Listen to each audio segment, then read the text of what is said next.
أعوذ بالله من الشيطان الرجيم. بسم الله الرحمن الرحيم.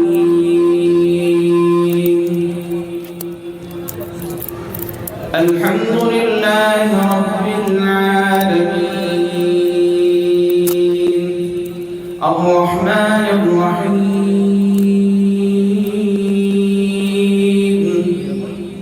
مالك يوم الدين. إياك نعبد وإياك نستعين. اهدنا الصراط المستقيم صراط الذين أنعمت عليهم غير المغضوب عليهم ولا الضالين.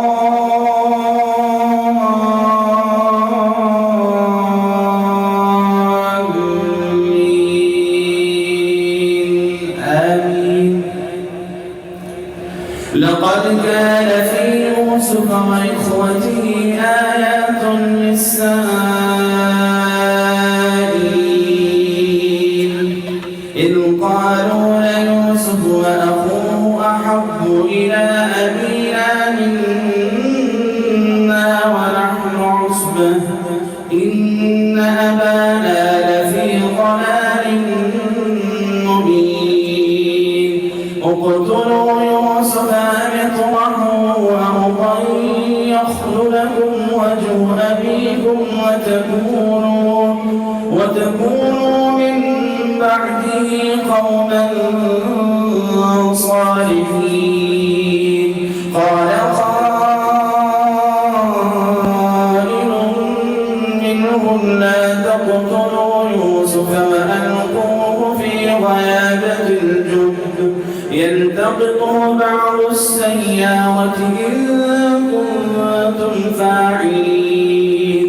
قالوا يا أبانا ما لك لا تمننا على يوسف وإنا له لناصحون.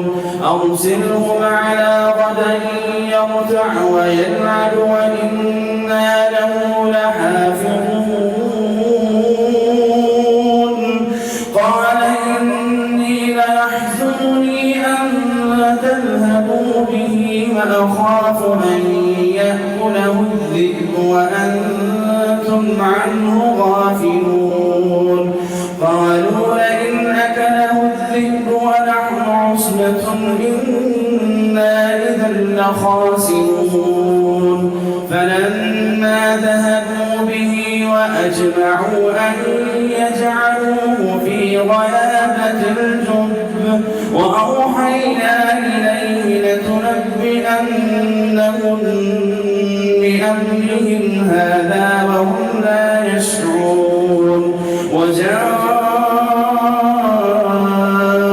أباهم عشاء يبكون.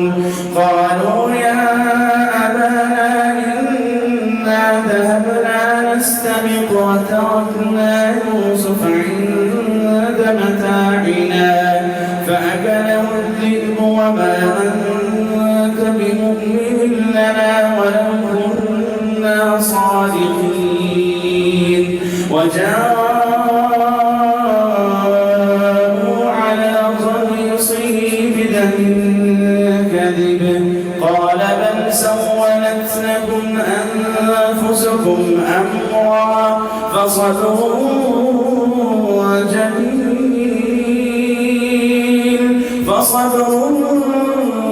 جميل والله المستعان على ما تصفون. وجاءت سيارة فأرسلوا والدهم فأدلى دلوه قال يا بشرى هذا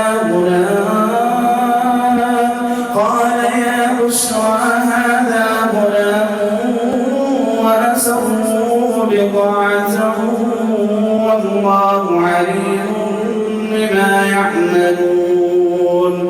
وشروه بثمن بخس دراهم معدودة وكانوا فيه من الزاهدين. وقال الذي اشتراه من مصر لامرأته أكرمي مثواه عسى أن ينفعنا أو نتخذه ولدا وكذلك مكنا ليوسف في الأرض ولنعلمه من تأويل الأحاديث والله غالب على أمره ولكن أكثر الناس لا يعلمون. ولما بلغ أشده آتيناه